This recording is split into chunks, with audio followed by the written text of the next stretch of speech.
arrive.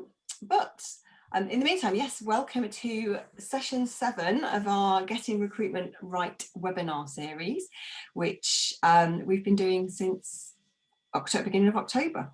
And so this is session 7, and session 7 is all about the recruitment faux pas, the worst stories that we've heard over our combined experience of almost 30 years in recruitment.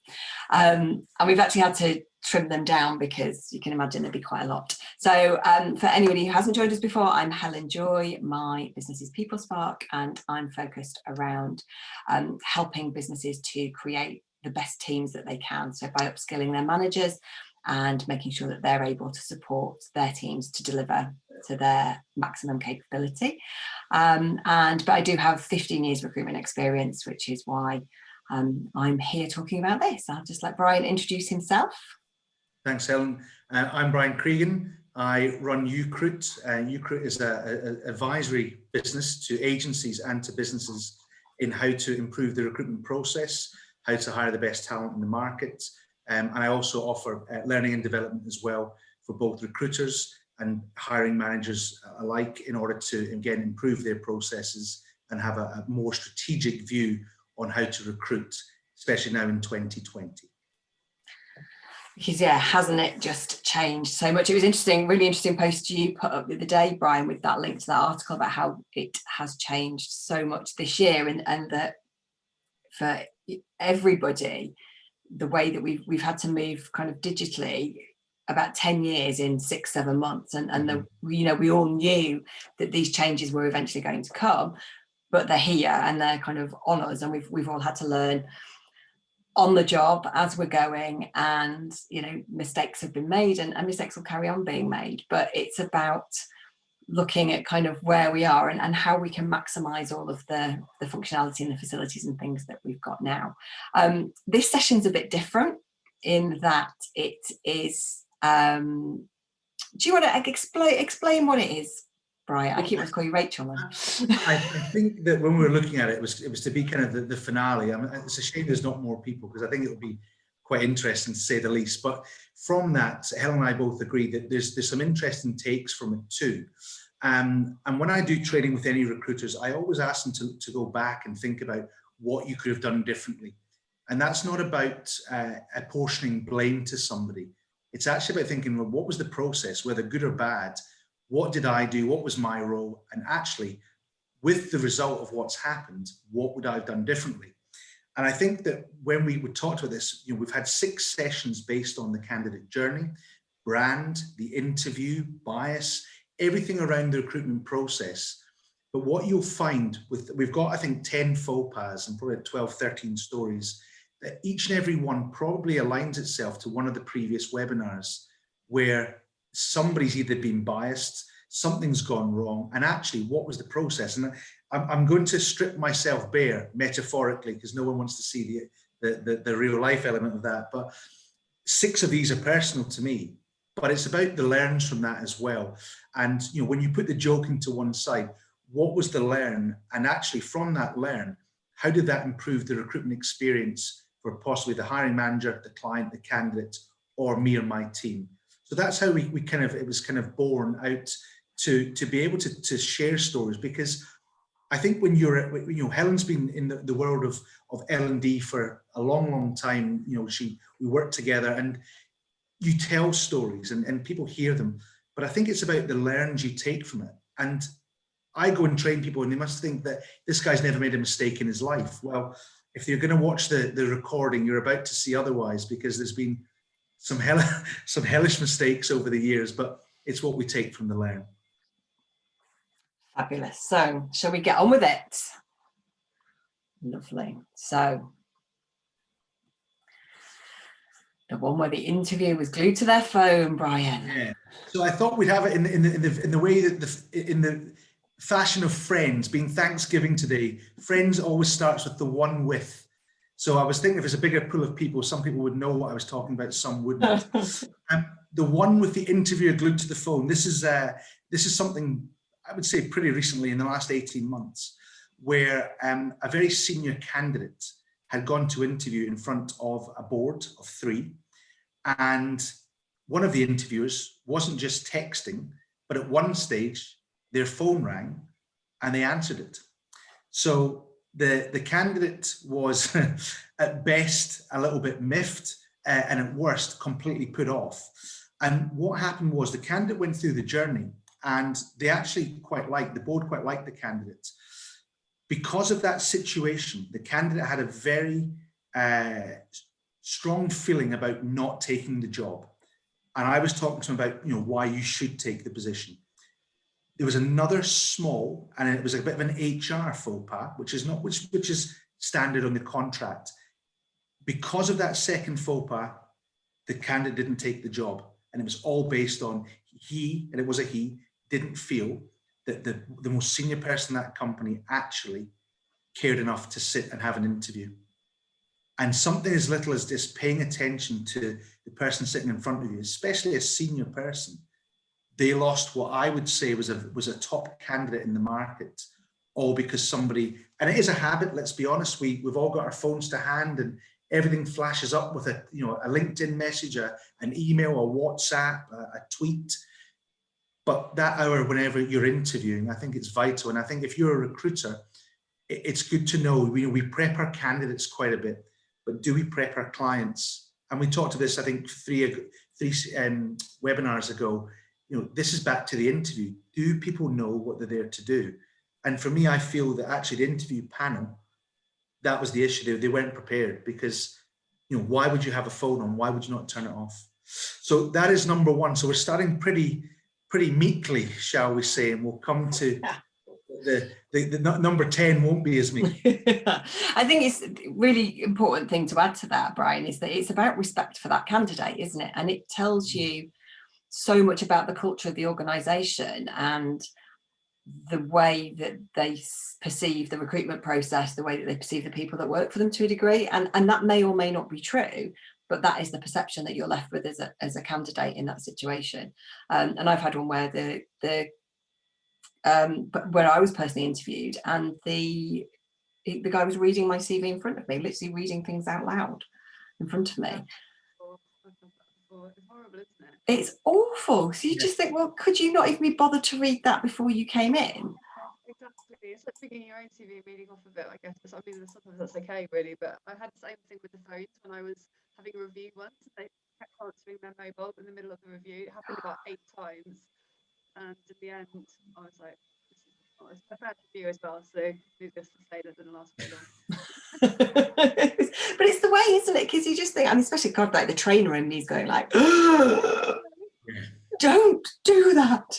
Yeah, it's about respect, and it's a fundamental human thing that if you are engaging with someone, then your focus and attention should be on that person at that time, and that's very easy to overcome. And I think if you take it out of business context, if you went to the pub or you went to a restaurant with a friend and they sat all night on a phone and didn't look at you, you probably wouldn't be friends with them for much longer, or you might stay friends and just choose not to go to the pub. If you're watching Tom Mullen, this is aimed at you. I've got a friend like that. She knows exactly who she is. Okay, the candidate took the world's best counter. Oh, this sounds interesting. This has to be my favourite, and I'm sure, Kevin, you will really appreciate this, being an Aberdeen boy. We had a candidate, and I say we, it was actually one of my consultants, but I was involved a little bit towards the end, who had been travelling from the south of Aberdeen, a place called Stonehaven, to a place called Ellen, which is in the north. Now, as the crow flies, it's not the furthest away, but getting through Aberdeen is not easy. However, as I used to tell candidates, we don't live in Mexico City, so kind of suck it up a little bit. However, we got to this gentleman a job offer in Stonehaven, and his driver behind leaving was he had 2 young kids, and he never got a chance to read them a bedtime story. Because by the time he finished in Ellen at 6 o'clock, he got through. At the time, we didn't have a bypass in the city, so it would take him about an hour and a bit to get home. Then he'd have to shower. He was a workshop manager, so he couldn't just, not like anyone who works behind a desk, he couldn't just come in and read his kids a story. And that was his main motivator. And he was on £40,000 basic, never forget this. And our client offered 50,000. So it was a job of a lifetime, great job, everything was wonderful. So we thought it was a done deal, and my consultant, who was pretty experienced, said, well, you know, I don't foresee any problems. 1 week later, the phone rings. Just to let you know, I'm not going to take that offer. I am going to, I've got a counter offer. Okay, what's the counter offer? 60,000. Right. Okay. So we sat down, and I'm an ex bank manager. It probably shows in this, and I started doing the sums to what extra 10,000 meant, minus petrol, minus time, minus this, minus that, minus lunch, and it worked out to be something like 220 quid a month. And my consultant used the word, said, "Is that what your children are worth to you?" I said, "Are they worth?" So I'm not sure I was that chuffed that was said, but I didn't exactly say no to it. And the next thing was he was going to be allowed to finish at 4 o'clock rather than 6. They were going to build a new workshop closer to where he lived.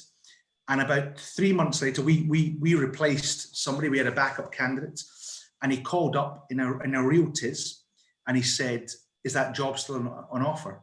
Because it didn't pan out. They didn't pay me. There was a caveat in there that if I did X, Y, and Z, we'd get it. Nothing's changed. And I remember thinking, you have a bit of I would call a sliding doors, as in the film, sliding doors moment, where this opportunity to work close to your house, it was a £10,000 pay rise, the things he wanted he would have got, versus kind of hearsay. But when we look back, the one thing that was interesting, and it led to a real change in our behaviour as an agency, we never discussed counter offers really in depth. We used to say to a candidate, listen, if you get a counter offer, let us know. And we changed our tact and said, you will be given a counter offer. You will be. Well, what happens if I'm not? Well, then they don't want you. You will be given a counter offer. What are you going to do? And it allowed us to set expectation with people, because this whole process actually went swimmingly. It was the right candidate for the job, perfect match, right motivators. But the one thing we didn't do, we didn't work out if there'd be a counter offer, because we thought, oh, this is perfect. And lo and behold, the best counter offer in the world became a pipe dream. And then it led us to talk a bit more about counter offers, that, when you hear this, sometimes it's just too good to be true. And lo and behold, over my years in the industry, I've seen this so many times where someone's taken a counter offer, and why are you accepting that when your main driver was something else? What is $3,000 a year more to you? It's not going to get you your next holiday in the Bahamas. It's not much money in the scheme of things to what you're on. But so many people are just swayed by the money. And again, another learning experience was to, rather than just look at money as a key driver, was really to drill down to what is an individual's motivator for leaving. And it really is people who are in a job, rather than those who are looking to get into employment again. But it would always stick me. I've got 3 or 4 of these, but that one really sticks because the guy had a very interesting name as well. I think, you look a gift horse in the mouth and all that, and that's exactly what happened. I don't think in all the years I was doing recruitment, I don't think I ever had a candidate who accepted a counter offer who stayed beyond 12 months after that counter offer. It was always, and I would always say to them, this is my experience in 15 years. This is the amount of the percentage of people who have actually stayed with that employer for longer term, more than 12 months, is 0. And they'd still accept it. Yeah, because you've already decided. I feel like once you've made that decision to take another job, you've already kind of left your current role emotionally. Even if you do decide to stay, it always creeps you back in again. Yeah, absolutely. I suppose, why is money then the bit for people to think, well, I'm having a terrible time? It might be my line manager, might be the company ethos, might be the working conditions. Oh, but they give me $5,000 more. That solved everything.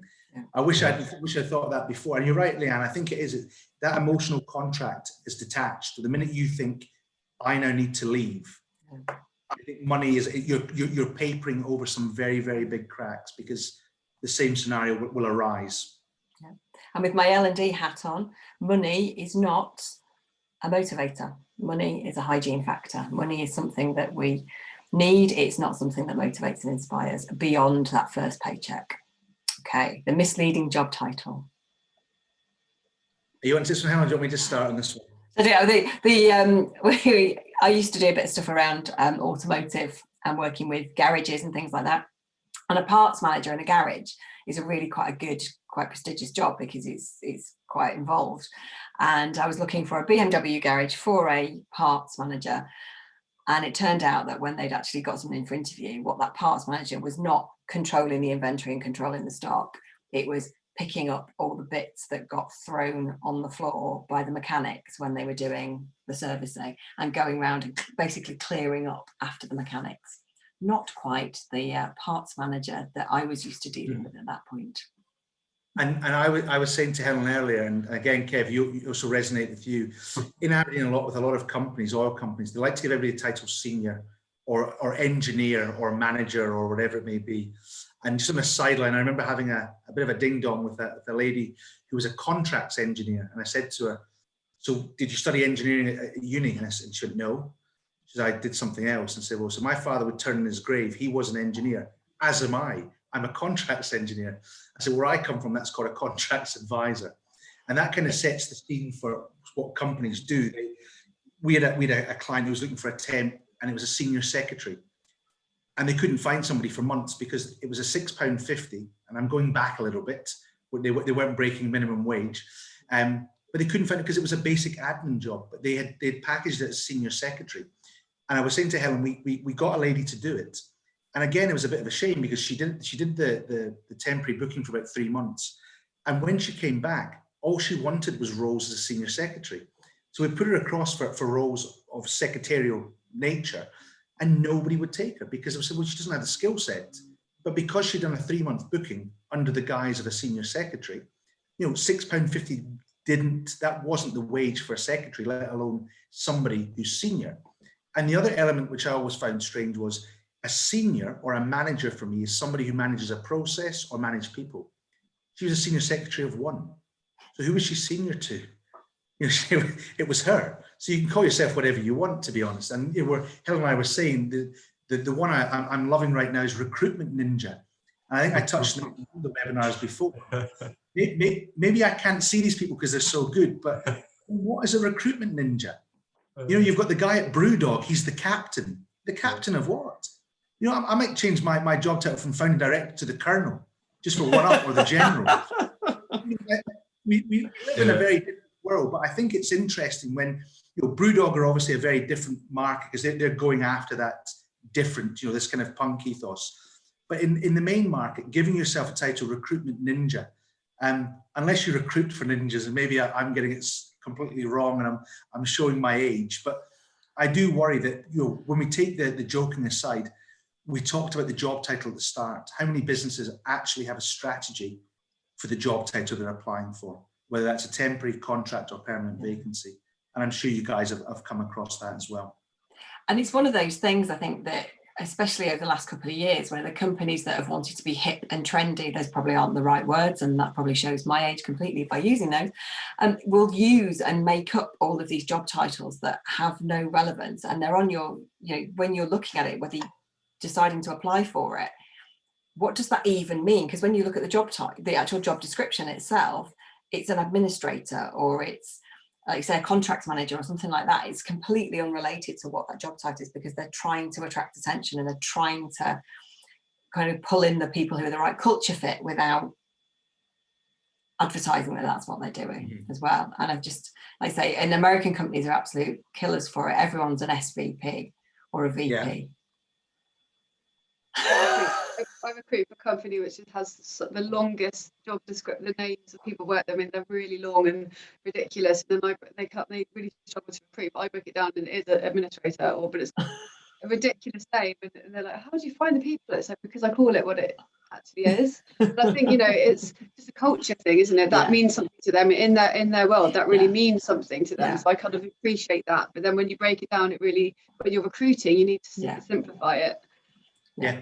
And I think without the whole of the public sector, but the public sector generally like a long job description. And I do wonder as well, and we touched on this a few episodes back, but how many people does that put off? Because they think, do you know what, I can't do that job. And we illustrated a gender difference Women will not do that. Women will think, I can't do that job because I only tick 9 out of the 10 bullet points. Men think very differently to that.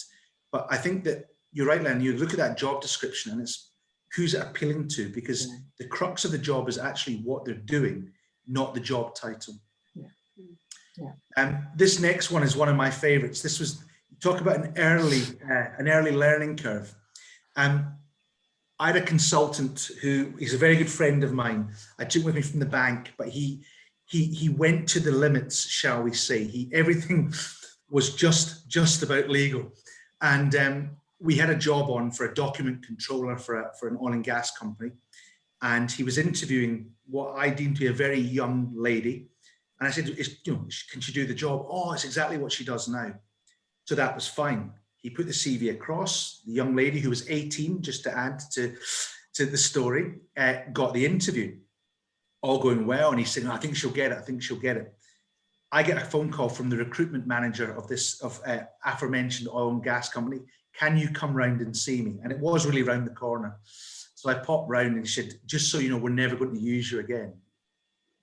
I said, why? He said, I can't believe what your consultant's done.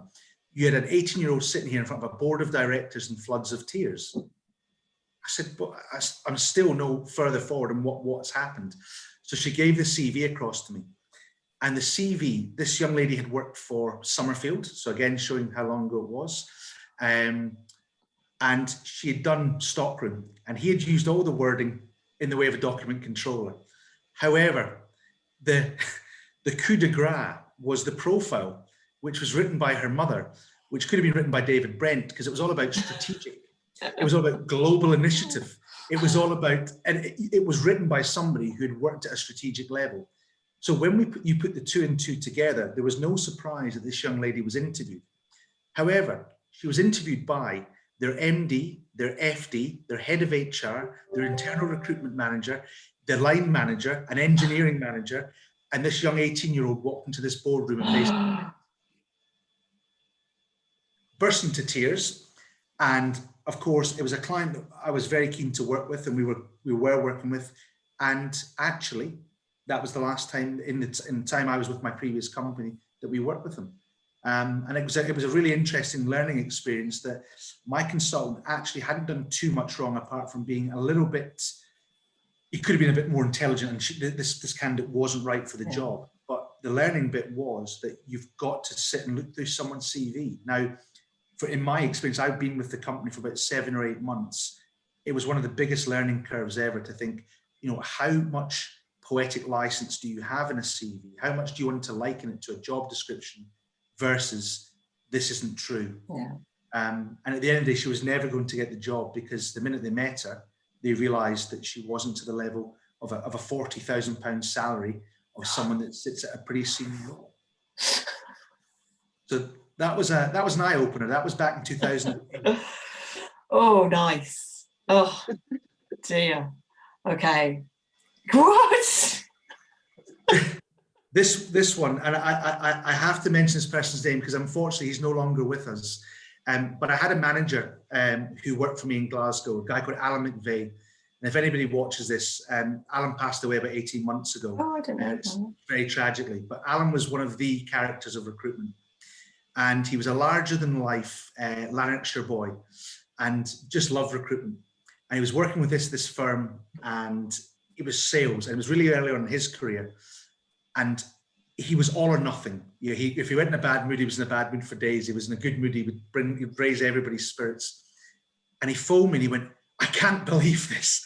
And he started just shouting over the phone to me. I was like, what's happened? He went, they made them quack like ducks. I said, what? These are 3 sales managers. They make them quack like ducks. I said, what's going on? And he said, well, he's got these 3 senior guys there. And the owner of the company said to them, each and every one of them in the interview, I want you to quack like a duck. And to a person, they said, no. And he said, well, you won't get the job. So when Alan called him up to find out what was going on, and not being, he went in with a bit of a sledgehammer approach and said, what the hell do you think you're doing? And the guy said to him, if they'll do this, they'll do anything. So when I was next down, it was actually in Hamilton rather than Glasgow, I went down to Hamilton. we had an office, strangely, and we sat down. I said, what would you do differently? And he said, actually, the one thing I didn't do, I never really understood the company. I didn't take time to understand their ethos, because they were a new startup. It was all kind of bluster. But I would never, ever have my candidates exposed to that ever again. And for me, number one, I thought, what a great recruiter, because that was his viewpoint. But two, yet again, the learn really was for him and for me, and I was pretty experienced at that stage. How much did we spend time with our clients? How much did we know what they were looking for? And if you think about that, asking someone to quack like a duck just ruins your brand, because, I wouldn't say it on this call. I know who they are, and I would say to anybody who ever said to me, what about working there? Don't do it. Alan would have done the same. All of our guys in Hamilton and Glasgow would have done the same. But it just shows you, again, back to the interview prep, why does an interviewer think it's right to be able to ask?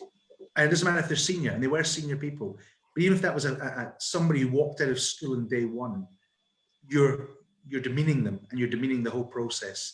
So it's another one that kind of sticks with me, that, I hope I never have to hear that again, because it'll be too soon. Unless the job is for a duck person, and then it's up Kentucky to Fried you Duck. to put the best duck impression forward. Yeah, That's right, of course. Yeah. I'm just thinking Again, that way. Yeah, if I get that job in, I will give you a shout, Kev. We can work. because I'm just thinking. I've done a few of my times. Yeah. I mean, if you don't ask the question. I tell you what, it tells you so much about the psychology of that person doing that interviewing, doesn't it? Absolutely tells you so much. Yeah. Just, right, the wrong interviewer. Yeah. So this, again, is another interesting one. This is not as exciting as it maybe looks, but I was working with someone this summer, and they were going to this private client. They were going to be met by, now I've written this down to make sure I've got this correct. They were going to be met by the MD and the Chief Financial Officer. When they walked into their interview, they were met by a cost controller and an HR admin assistant. So they prepped for this really senior end role, and they were a cost controller, but the person interviewing them was also a cost controller. And it threw them completely. They weren't offered the job. They had prepped pretty well and said, I was thrown completely.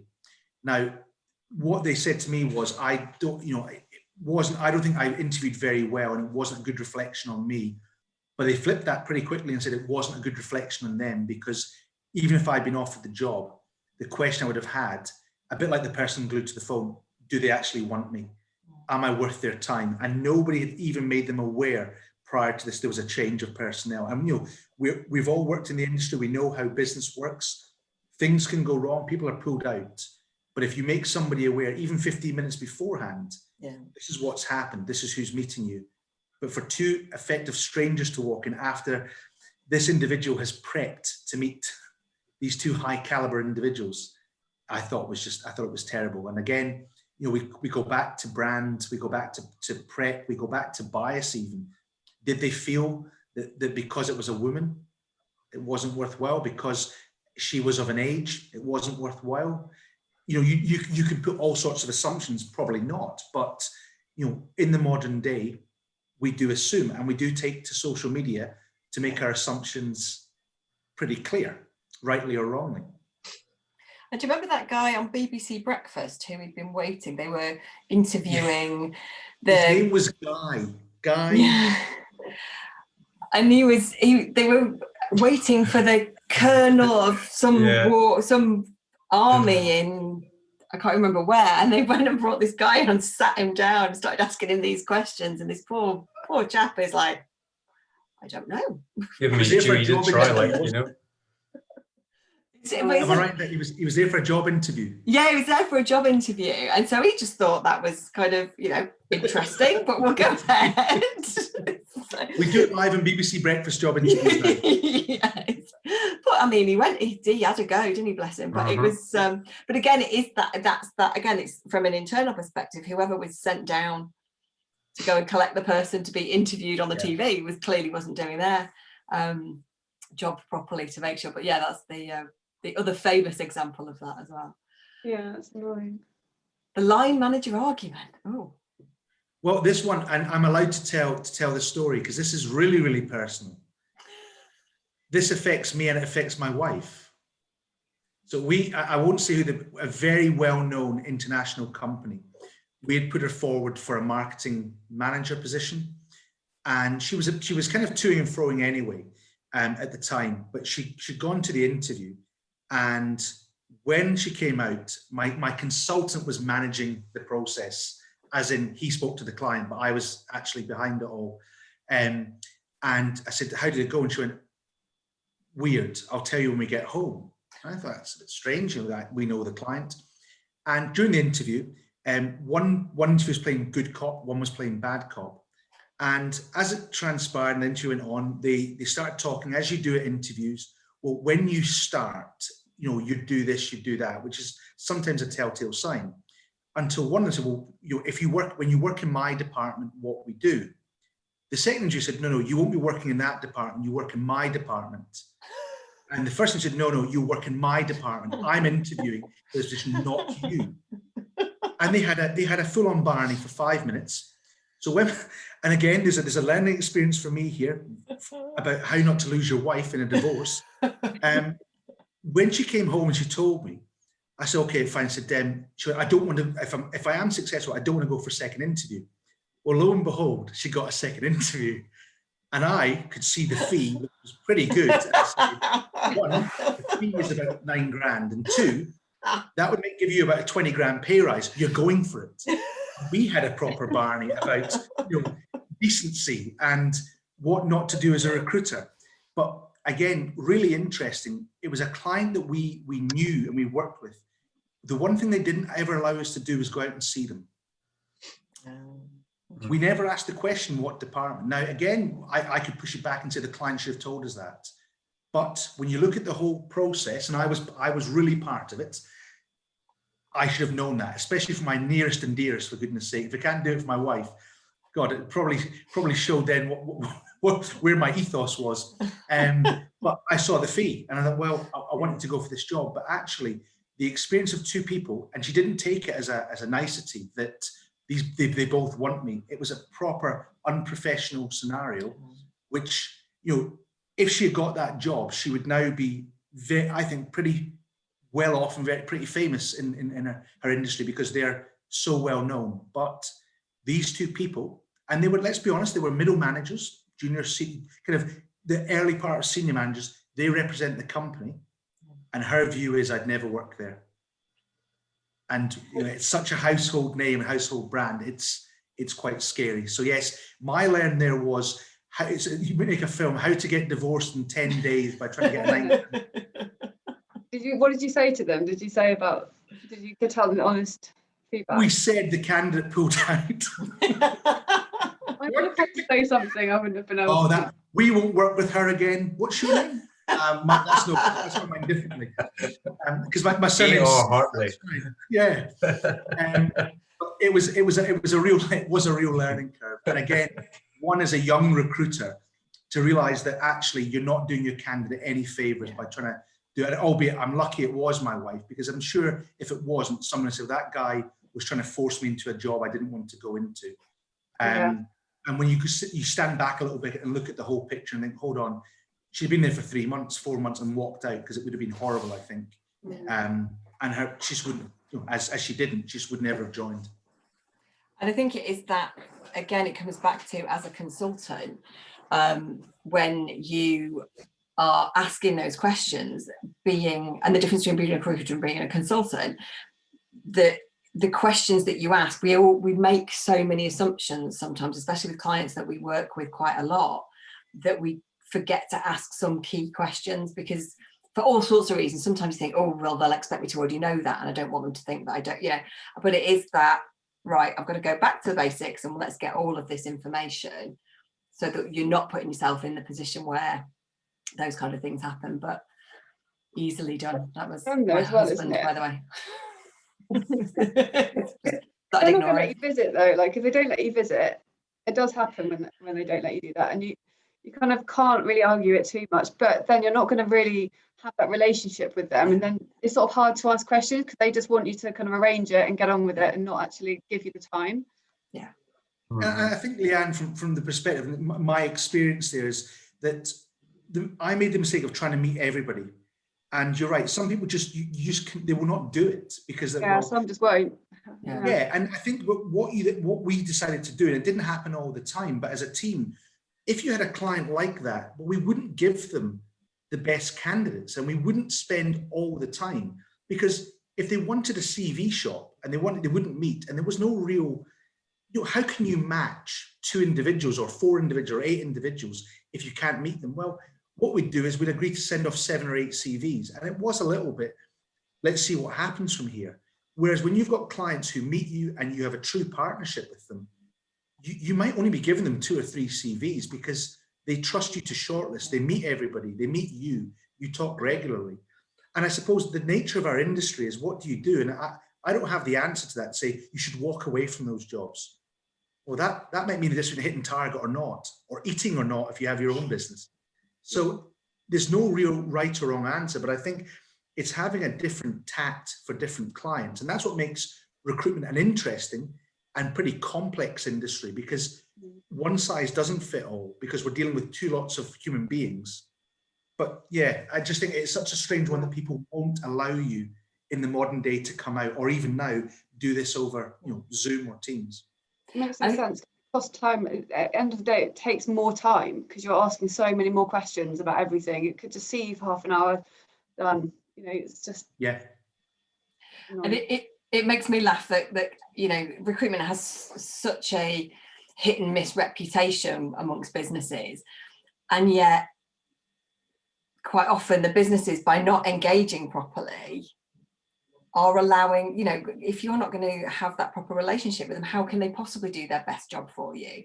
And then you have I've been burnt so many times. It's, well, okay, you were unlucky, but actually there are some fantastic recruiters out there. There's some fantastic businesses out there. But if you're not giving them the opportunity to show you their best work, you're never going to see that, are you? That's it's probably why they get burned, isn't it? It's because they're not actually giving the time. Yeah, it's a chicken and egg thing, isn't it? That's they hired an imposter. Well, again, we're now coming to all the personal ones.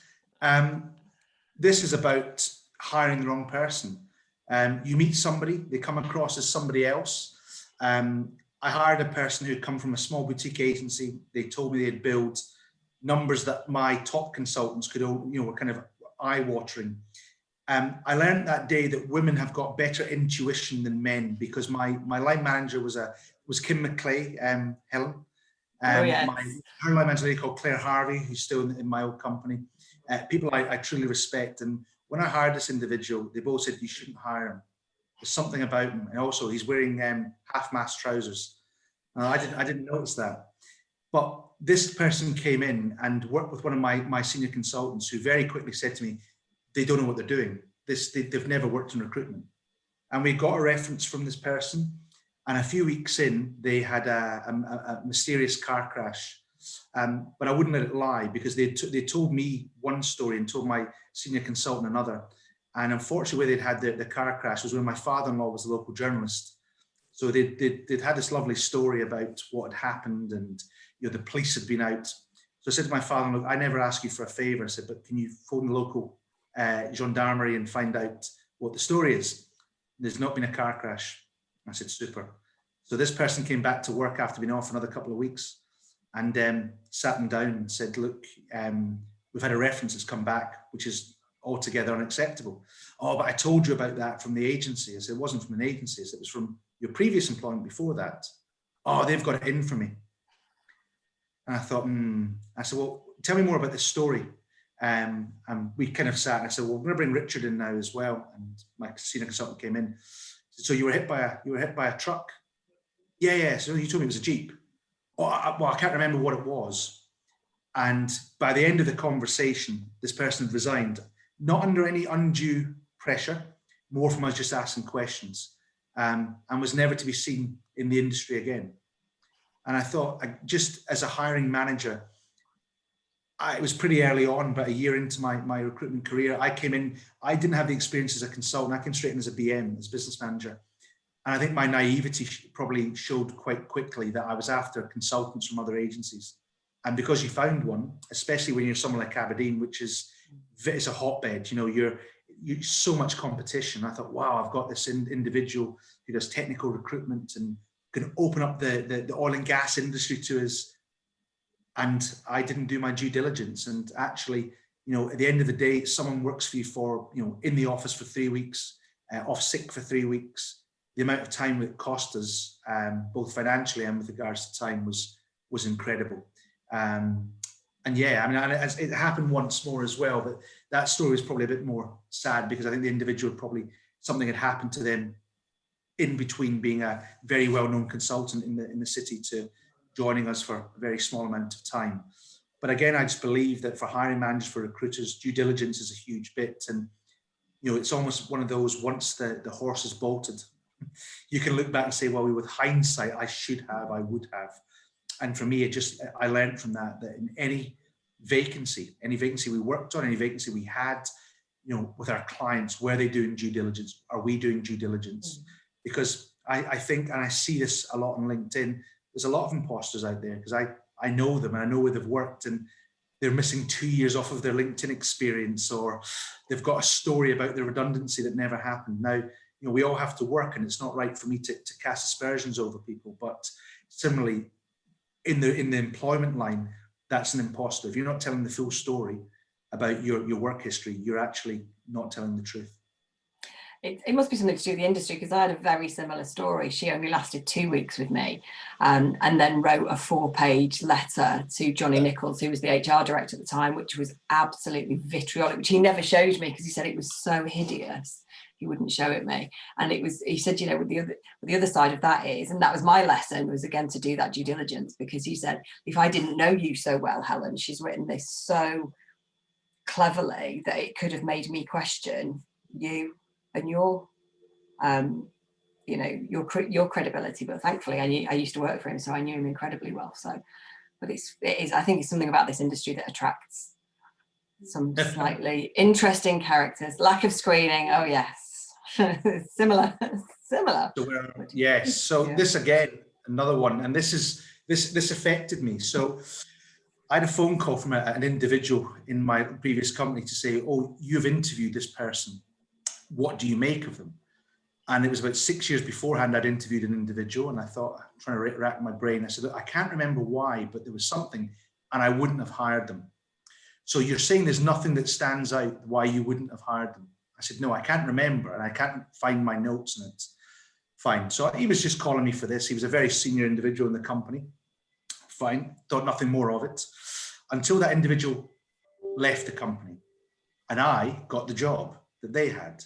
And I inherited the individual who was a bully, who never came to work, who got their staff to move their house for them rather than being in the office. You name it, it was there. And I thought to myself, you've done no screening on this individual, because if you had, you would see. And working for my previous company, one of the things that Helen will agree, we had a luxury of having a very big database. And one Friday after I had let the individual go, leave the business, I had gone and put their details into our database, and lo and behold, within a week, there was 2 CVs had been put on, and nobody had even looked at these. This is on our database, and this person was working for us. And the 2 CVs were as different as night and day. And I'm not exactly, there was not two, apart from their name and their contact details, there was nothing the same in the CV. Not one date matched up, not one job. One was a job in recruitment, one was a job in marketing. And I thought, who's done the screen? Now that individual's hire, and I'm not sure my previous company would like, it's going to go in public domain, but I think that cost us around about £50,000, because they were there for long enough. We had to do stuff, all because the individual wasn't screened. And then when you're the manager, the incumbent manager, you're left with the mess, all because if someone had been screened. And I think that something as recruiters, for me, and now what I do as you recruit, is really making sure that when people are hiring, they're doing due diligence on the individual. You know, they're getting, whether it's referees, are they the right referees? Or is it people say, oh, my mate Kev, he'll give me one, you know, look his profile up. Have you ever worked together? No, but it doesn't matter, he knows me. Well, yeah, if you said my mate, then there's the story behind it. He's not going to give you a bad reference, whereas actually your line manager might be saying something very different. And I thought it was probably, for me, it was probably the scariest of the 10, that you have an individual who can come and be so divisive, all because they weren't screened properly. Yeah, they can be such, oh, I'll move more. The 9 a.m. client meeting. Now this sounds This has to be my favorite moment of my career as my previous employer. And we had a South African client. So there's a link to all of this. A South African client, my consultant, his dad is South African, and I grew up in South Africa. So this client loved us. We were like the best 2 recruiters in the world to him. We went for a 9 o'clock meeting on a Monday morning where we had a sales engineer starting. And we got there a bit early, before 9, and we're having coffee and breakfast in his office, and he's lauding us about no other people in Aberdeen can find these people, only you guys, you're the best. Next thing, this person opens the door and says, his name is Jonathan. Jonathan, that guy that's meant to start hasn't shown up. This is a practical joke. So I started laughing. The line manager, the director of the company starts laughing, and my consultant starts laughing. And the guy went, I'm not kidding, because that guy hasn't shown up.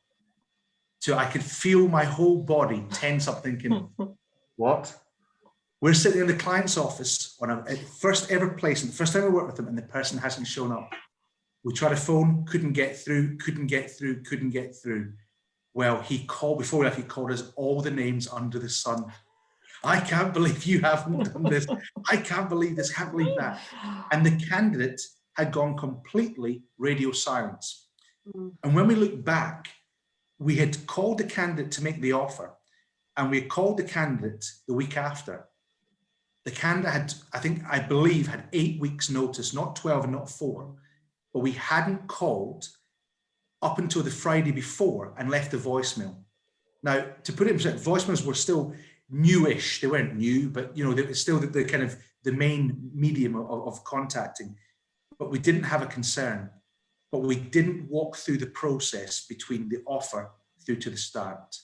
And to sit in a client's office where you're being praised and you'll be told you're going to get all of their business going forward, they were expanding.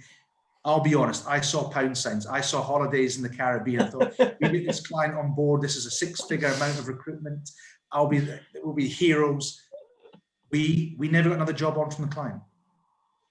And he, kind of maybe the nature of the gentleman, but he held us personally responsible for doing it. And it didn't help sitting in his office. That might help, actually. I would have thought that made it a bit better, because you're there and you can sort of speak to them, and you're not, you know, you'd think that would be better, wouldn't you? Yes, yeah. I mean, I've never had a situation again, Leanne, that maybe, I think I've been too scared to say, I'll come and join you on Monday. I think on paper it probably is a better idea, but to this gentleman, it wasn't. Yeah. To sit there in the firing line, and it was a firing line. Awful. That's something worth noting. He would have hit us with it. But yeah, it was a very, very interesting day, and one that even now I can feel myself a little bit. Oh. So they are some of ours, and predominantly mine, recruitment faux pas. I never made any, that's why. I hope you guys, I hope you've enjoyed it. And you know, for me again, there's always learns from these things, rather than say who do you apportion blame to. But I think it's looking at each of these processes. And for me, these 10 came quite easy to think about, because they've all got something that I've done, or my team have done, on the back of that situation. And it'd be irrelevant of who caused the scenario, the candidate, the client, us, or just an outside factor. It's more a case of what can we do to never have that situation again. And I think the thing is, it's kind of from a, you know, because when in recruitment you're dealing with people, it's people everywhere. There is no element of it that is a static product that isn't going to potentially change its mind or do something stupid, and things are going to go wrong. And it's about how you deal with that. It's about how you've mitigated for all the stuff that you've got wrong in the past and all the stuff that's happened previously, you put all those processes in place, don't you? But things always go wrong. But it's about dealing with it the best way you possibly can, and then making sure that one doesn't happen again. And you can see why Brian's as good as he is now, because of all the learning he's done along the way. Yeah, there's a hell of a lot of learning. This could have been a 3-week webinar, to be honest. But yeah, it is, it's people, and stuff's going to happen, and that's where we are. But you do everything right and it can still go wrong, can't it? Absolutely. Control the controllables. That's what I've always said, because the uncontrollable you can do nothing about. But the more you can control the process, and again, it probably comes back, Leanne, to that element of not meeting the client. The minute you do that, there's not a new uncontrollable there. Not meeting the candidates, there's a huge uncontrollable there. And then for everything else in between, there's a big guy works for Regis, a guy called Howard Driver, and he said the best thing in a sales meeting, he said, time kills deals. And I was a bit of an old hand at this, and it stuck with me that this youngster coming in, time kills deals. The shorter the process, the more chance you've got of getting the deal across the line. I thought 100%, a youngster coming into the business very quickly picking up on control the controllables. Definitely. Brilliant. Well, thank you. It's been a delight the last 7 weeks, hasn't it? It's been very good. Really good. Yes. So I'm going to stop the recording now. Oh, not that one. Hang on. Yeah, that was really good. I caught the end of